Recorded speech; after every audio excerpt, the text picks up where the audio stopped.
Aging inevitably ends in death. But what is death? Defining death is surprisingly tricky. One definition states, death occurs when there is permanent loss of capacity for consciousness and loss of all brainstem functions. All roads eventually lead to brain death, sometimes via stopping the heart. Basically, if your brain stops working, you die. This can happen either because the brain itself stops working, or because the blood flow to the brain stops.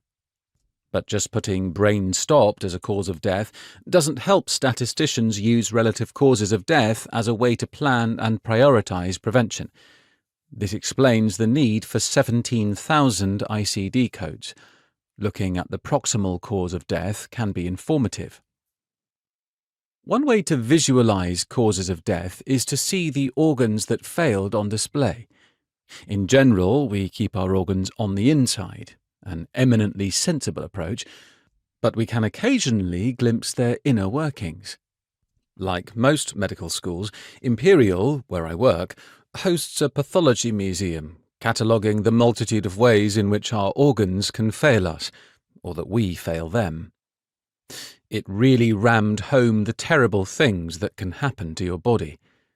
On entering the museum, a whole baby's arm pickled in formalin beckons you in, followed by shattered bones, soot-black lungs, enormous tapeworms, and so many brains in jars.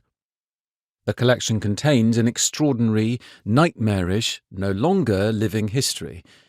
Its notable objets de mort include a bone shattered by a musket ball at the Battle of Waterloo, 7 bed springs from the stomach of a Rhodesian jail inmate, the obligatory rubber truncheon recovered from someone's bottom, a uterus from the first hysterotomy performed in the UK, and a stomach-shaped hairball from a girl who died because she ate too much of her own hair.